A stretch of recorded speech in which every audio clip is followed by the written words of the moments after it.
Welcome everyone, this is Nathan Lindorf with The Rational Independent. Hope you had a beautiful Christmas and hope your new year finds you well. We are jumping back into it and we're going to hit a couple of articles off of Reddit because we're going to be going after a theme, the idea of the war over the narrative. So broadly speaking, news falls into a grab bag of events. I mean, no one really knows what tomorrow's going to bring. It could bring war, it could bring peace, it could bring innovation, it could bring you name it. Everything from the crazy to the inane to the amusing. However, that kind of chaotic hodgepodge isn't very useful for people who have a political agenda because it's much more effective the way the human mind processes information to present a story, to take the disparate pieces of news and stitch them together in a way that they appear to tell a coherent story. You're creating a narrative. This isn't news. I'm not breaking any new ground, but just offering a framework for how to look at things. A collection of reporters, magazines, newspapers, radio stations, etc., who all see the world similarly enough and have a similar enough political agenda that they find it useful to combine their efforts and to tell the same story. And that accomplishes a couple of things. It gives credibility to the individual storytellers because they appear to all be saying the same thing. And whatever everyone seems to be saying around you, your brain is kind of programmed to say, okay, well, maybe there's something there. But it also enables you to drown out certain events that might be inconvenient to your narrative. If you hit particular points and you hammer them over and over and you flood the airwaves, you can effectively, kind of by going on the offensive, block out discussion of things that you don't want to have discussed. These are a couple of factors that come from this kind of narrative work. So broadly speaking, when we talk about the mainstream media, which is really dominated by the left, we're really looking at a group of people who are aligned politically to the left, communist, socialist, government authoritarian type, that all work together to present the news as it comes up in a way that is a coherent narrative to help their politicians gain power and thereby enact their political agenda. What's important to note is that some people on the left have adopted or replaced the place in their heart where faith often goes and replaced that with their belief in their political mission. There are people who are so all in on the political agenda, what they're pursuing, the righteousness of what they're trying to accomplish through political means, that they see it essentially with a religious fervor. And you get this fairly often on a handful of hot button topics. Transgenderism, climate alarmism, shall we say. You're starting to see a little bit when it comes to AI, but the nature of that's still a little vague, so we're not really sure where we're all going to land on that. Abortion, you see this a fair bit, and race. Those are some of the hot button topics where someone who has adopted these leftist policies buys into them so hard that they operate like a religious zealot, and they receive these political messages, these politically driven narrative messages that reinforce their faith in their cause or that inflame their frustration and aggravation with the people who are standing in the way of progress or some other conveniently vague term. So let's talk a little bit about a few narrative points that I found in Reddit today. From Newsweek, Joe Biden gas price stickers haven't aged well. For those of you who may not recall, there was a period of time in 2021 and 2022 when gas just kept climbing and climbing and climbing and climbing. A bunch of snarky troublemakers, because America's full of them, printed out some stickers. That's Joe Biden pointing and a little sticker that says, "I did that." And they put it on the gas station sticker so that when you sit there and you fill your pump and you're confronted with the price of gas, you have the opportunity to see a correlation. Oh, wait, is this a politician's fault? Now, the global fuel market is a complex topic, and it's not always great to simplify it down to blame a politician. But it doesn't, again, that's an example of an effort to shape a narrative on the right. Let's blame high gas prices on Trump. Sorry, not on Trump, on Biden. But as we've discussed on this channel before, there's more than one reason why prices increased and inflation increased under Biden. And a big chunk of that needs to be attached to Donald Trump and some of the fiscal decisions that he made. The COVID government response was a left and right bipartisan response. And from an economics perspective, was a catastrophe. It was a total train wreck for how to respond to this kind of crisis. And it's worth dissecting and pulling apart.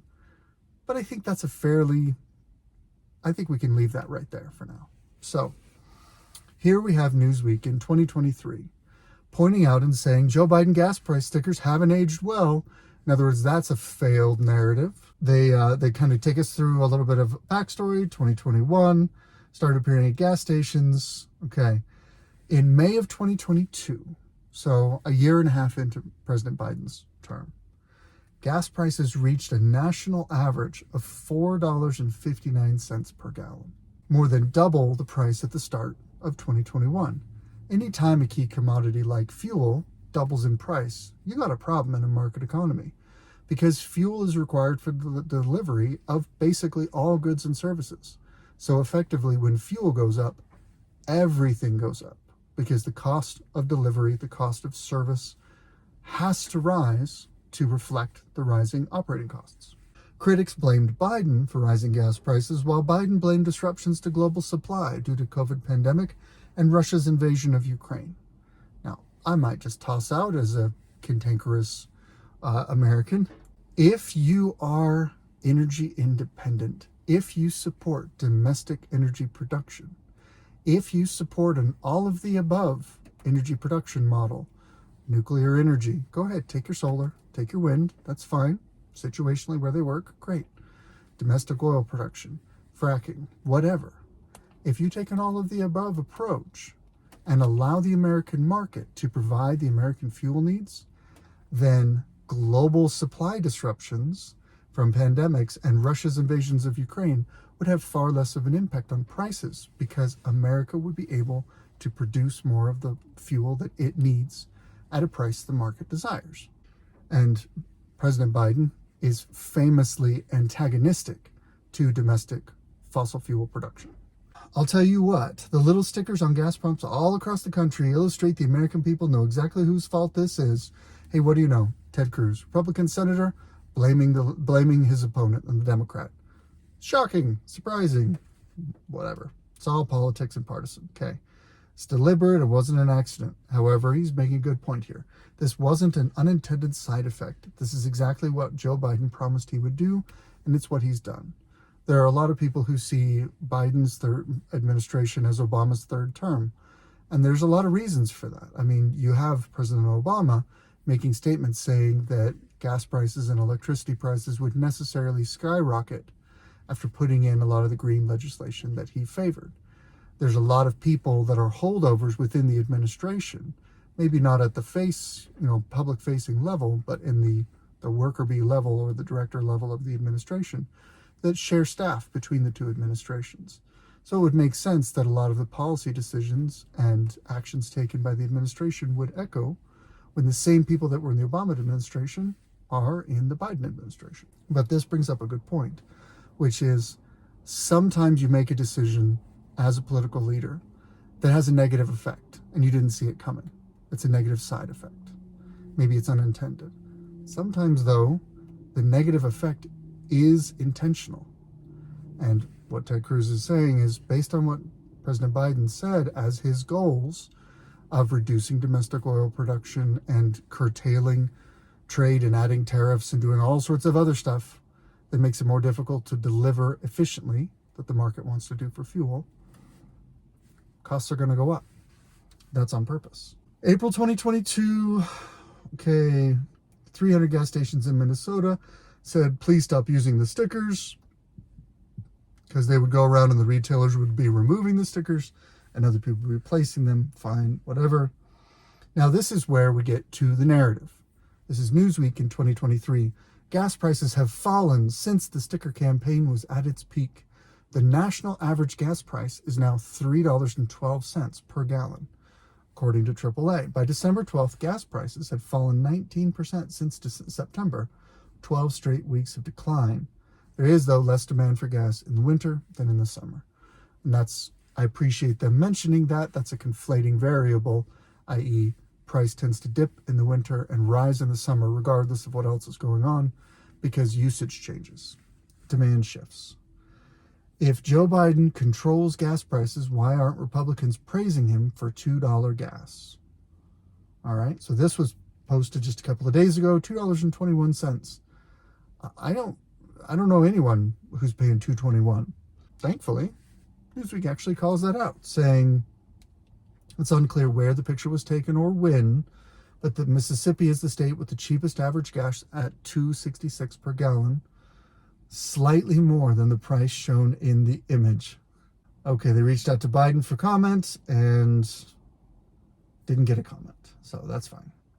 Let's go ahead and let's just do a quick little, call it a fact check. We'll pull it from CNN. I looked this up earlier. The national average gas price was $2.11 per gallon on November 21st, 2020.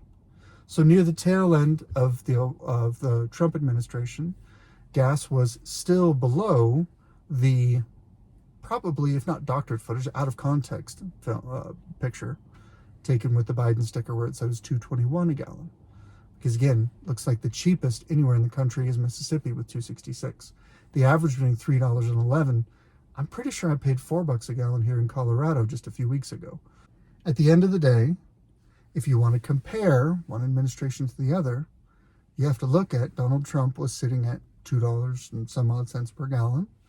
And in some, I believe for a brief time during his administration, it was even under $2 a gallon. But again, that could have been COVID depressing demand as people were traveling less. There's a lot of weirdness that can happen. It's interesting to me that Newsweek is going to take the narrative position and push the narrative, basically saying those Joe Biden gas stickers, the "I did that" stickers, those were proven false. They haven't aged well because prices have declined. This is again the relative versus absolute. Yes, prices have declined for several weeks in a row, but it's still higher than it was. Just the same as Biden has been taken to seeking praise and taking the claim that inflation is going down. Yes, relative to where inflation was 6 months ago, inflation is lower today. But even lower, it's still higher on an absolute measure than where it was when Joe Biden took office. So congratulations, you might be trending in the right direction, but you still haven't made up the ground that you lost, so there's nothing to praise you for. Sorry. Maybe I'm being too harsh, but I'm okay with it. Now we're going to shift over and kind of shift gear and take a look at an article from The Hill. All right. Kinzinger says Christians who back Trump don't understand their religion. Well, this should be rich. Okay, this was written yesterday. Former Representative Adam Kinzinger, famous for being one of the only Republicans to take part in the January 6th Select Committee, blah, blah, blah, blah, blah, and losing re-election. Kind of like, forget, but there was a Wyoming rep, same thing, took part in that committee, took part in the Democratic political sideshow going after Trump, and then lost re-election. Her name escapes me at the moment. Bashed former President Trump online and said Christians who support him don't understand their religion. And bear with me, we're going to get to a specific point here. I'm going out on not a limb. This man is not a Christian. If you are a Christian who supports him, you don't understand your own religion. Well, first off, Christians are famous for arguing with each other about who is or isn't a true Christian, and arguing over doctrine and getting into all sorts of internecine arguments, of which I've taken part in quite a few. I'm seen as a heretic, my particular brand of Christianity, by most of other Christianity. So forgive me if I don't suddenly clutch my pearls if you tell me that I don't understand my own religion or I'm not a true Christian. Trump is weak, meager, smelly, victim-y, bellyachy, and he ain't a Christian and he's not God's man. Why do I care about your opinion? Kinzinger has become isolated from most of the Republican Party after serving on the House Select Committee, January 6th. He did not seek re-election in 2022. In an unusual Christmas message, Trump called for various people he sees as looking to destroy the country to rot in hell. What's interesting is that a lot of times articles will give the full context, but later in the article, and they'll give kind of an excerpted context so they can kind of tweak the words early on or up in a headline, hoping to basically get the low information voters that don't read all the way to the end of the article. But they're safe from a fact check, they're safe from libel or slander or whatever, defamation, because they do include the full context. So from the eyes of the law, they're safe, but they're still allowed to just kind of put their thumb on the scale of the narrative. Happens quite often. So here we have a partial quote, even though later we're going to get the full quote. So we're going to go ahead and just read the full Truth Social quote, which I'm not on Truth Social, so it seems a silly experiment, but that's a conversation for another day. Merry Christmas to all, including crooked Joe Biden's only hope, deranged Jack Smith, the out-of-control lunatic, I like the sporadic caps, who just hired outside attorneys fresh from the swamp, unprecedented, to help him with his poorly executed witch hunt, I'm assuming he meant witch hunt, against Trump and MAGA. Trump's post said, Trump has repeatedly gone after Smith, who is prosecuting him over his actions related to the 2020 election, the January 6th attack on the Capitol. He also went after world leaders and American lawmakers, included also our world leaders, both good and bad, but none of which are as evil and sick as the thugs we have inside our country, who, with their open borders, inflation, Afghanistan's surrender, Green New Scam, high taxes, no energy independence, woke military, Russia, Ukraine, Israel, Iran, all electric car lunacy, and so much more, are looking to destroy our once great USA. May they rot in hell. Again, Merry Christmas. Odd pairing, rot in hell, Merry Christmas, but it's Donald Trump. And then he talks about how Trump remains GOP's favorite. Now, I want to point out one thing right here. Speaking of the narrative, I wanted to point this out. All electric car lunacy. In context, you just read the full message. He's calling out a bunch of people that he has problems with their policy, and that he says that the danger to America is more internal than external. It's an opinion, but it's arguable. I could see the validity of that. He's remains firm in his stance that all of these criminal prosecutions coming after him are basically politically motivated and witch hunts, which, according to the Republican polls, a whole bunch of the base agrees with him on. Again, we can all be delusional together. We can be wrong, but this appears to be his genuine belief. Right here, he's calling out all electric car lunacy. Let's talk about that, because that's important. I point this out because there's another article that I saw a headline skim past. I didn't read it. That said, before I had a chance to read this whole context, that said Trump calls electric car supporters, he says that electric car supporters should rot in hell. Technically, you could argue that that headline is accurate because he has rotten hell in this message and he mentions his electric cars. Okay, so sure, you could make that leak. Except it's pretty clear from the way that this is written, there's a key word, all electric car lunacy. There's nothing wrong with electric cars, but it is lunacy to mandate that the private market only produce electric cars, that the market for producing cars shifts and the federal government requires that automobile manufacturers produce only electric vehicles. And that's lunacy on a variety of levels. But let's call out a few just for fun. First, it puts us dependent on a bunch of countries in the world we don't want to be dependent on for battery technology, for battery materials, rare earths, etc. It's a disaster if you look at what it costs in human lives and the supply chain related to collecting, producing, and assembling the rare earths that are required in order to create commercial batteries at the scale that electric vehicles need.